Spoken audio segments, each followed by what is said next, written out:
안녕하세요. 알아두면 쓸만한 지식, 어디 가서 아는 척하기 좋은 이야기거리들을 소개해드리는 쓸만한 지식사전입니다. 러시아의 전면 침공에 맞서 1년 반 넘도록 싸우고 있는 우크라이나에 미국산 F-16 전투기 제공이 가시화됐습니다. 미국 정부가 최근 승인 방침을 정했고 덴마크가 오는 연말을 전후해 첫 인도군을 전달할 전망인데요. 네덜란드도 뒤따릅니다. 이런 움직임이 전황에 어떤 영향을 미칠지 살펴보겠습니다. 그리고 프로그램 후반에 이건 몰랐네 코너가 이어집니다. 미국 대형마트에서 한국식 김밥과 떡볶이를 살 수 있다, 아니다. 한번 생각해 보셨다가 정답 맞춰보세요.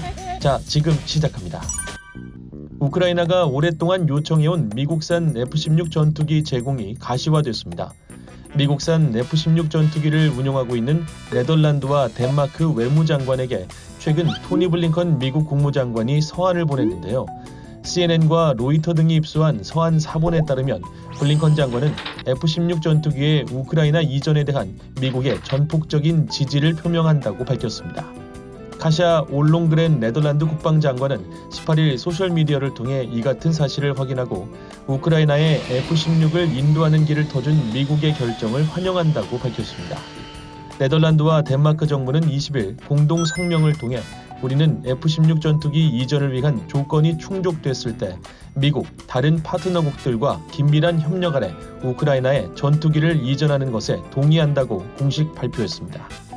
덴마크는 올해 연말부터 2025년까지 순차적으로 총 19대를 제공할 예정입니다. 19대 가운데 6대는 오는 연말을 전후해 우선 인도할 예정이고 이어서 내년에 8대, 2025년에 5대를 전달하겠다고 메테 프레데릭센 덴마크 총리가 설명했는데요. 네덜란드는 총 42대를 보유하고 있으나 구체적인 제공 규모와 일정은 밝히지 않았습니다. 세계 25개 나라에서 주력기로 사용 중인 F-16은 우크라이나 전쟁의 판도를 바꿀 수 있는 대표적인 수단으로 거론돼 왔습니다. 지난해 2월 24일 우크라이나를 전면 침공할 당시 러시아는 전투기 772대를 보유해 68대 머물고 있던 우크라이나에 압도적인 우위를 나타냈습니다. 우크라이나는 공중전력의 약세를 뒤집기 위해 F-16이 필요하다고 꾸준히 강조해왔는데요. F-16은 1970년대에 개발됐지만 우수한 공중전, 전자전 능력을 갖추고 3,000km 이상의 장거리 비행이 가능해 1980년대 개발된 러시아의 4.5세대 전투기인 수호이 35에 밀리지 않는다는 평가를 받습니다. 하지만 F-16에 대한 과도한 기대를 조정할 필요가 있다는 지적이 나오고 있습니다. 프랭크 켄달 미 공군 장관은 지난 5월 우크라이나 쪽에서 F-16 지원 요구가 고조되자 F-16이 우크라이나인들을 돕겠지만 상황을 근본적으로 바꾸지는 않을 것이라고 평가했는데요. 그것은 게임 체인저가 아니라고 강조했습니다. 제임스 B. 해커 미 공군 유럽 아프리카 사령관은 미국의 F-16 이전 승인 보도가 나온 다음 날인 지난 18일 국방 안보 전문 기자들과의 화상 간담회에서 F-16은 은으로 만든 총알, 마법 탄환이 아니라고 말했습니다. 기존에 이미 제공된 공대지 무기들의 활용을 용이하게 해줄 뿐이라고 설명했는데요. F-16에 대해 우크라이나의 전력 강화에 도움은 되겠지만 게임 체인저 수준은 아니라는 지적이 이어지는 것입니다. 마크 밀리 미 합참 의장도 F-16은 마법의 무기가 아니라고 강조했습니다. 이처럼 미국 고위 당국자들이 F-16의 역할에 소극적 평가를 내리는 배경에는 공군력의 격차가 우크라이나 전쟁의 성패를 가르는 결정적 변수가 아니라는 판단이 자리 잡고 있습니다. 우크라이나가 상당히 효율적인 방공망을 갖추고 있기 때문인데요. 실제로 지난해 개전 초기 러시아는 애초 예상과 달리 우크라이나 방공망 때문에 전투기를 제대로 출격시키지 못했습니다. 낮은 가성비도 문제인데요. F-16 전투기 10대를 보유하자면 구매 비용과 유지 비용을 포함해 20억 달러, 한화 약 2조 6,860억 원이라는 천문학적인 비용이 소요됩니다. 미국이 그동안 F-16 지원을 거린 것은 러시아와의 확전 우려 이외에도 전투기 지원에 소요되는 금액을 차라리 포탄이나 전차, 장갑차, 방공망에 사용하는 것이 비용 대비 효과적이라고 판단했기 때문이기도 합니다. F-16 투입까지 최소 6개월이 필요하다는 것은 가장 큰 한계입니다. 미국이 F-16 지원을 승인하면서 내건 조건은 조종사들의 훈련이 완료돼야 한다는 점인데요.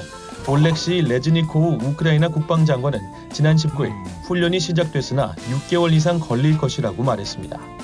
워싱턴 포스트는 악천후와 토질 악화로 지상전을 수행하기 힘든 11월까지 남은 시간이 불과 두어 달에 불과하다면서 우크라이나가 영토를 되찾을 수 있는 옵션이 줄어들고 있다고 지적했습니다. 조종사 인력을 충분히 확보하는 것도 과제입니다. 우크라이나가 F-16 조종사 후보로 선발한 32명 중 8명만이 훈련을 소화하는 데 필요한 영어 구사 능력을 갖추고 있는 것으로 알려졌는데요. 다른 20여 명은 현재 영국에 가서 속성으로 영어를 배우고 있는 것으로 주요 매체들이 보도했습니다.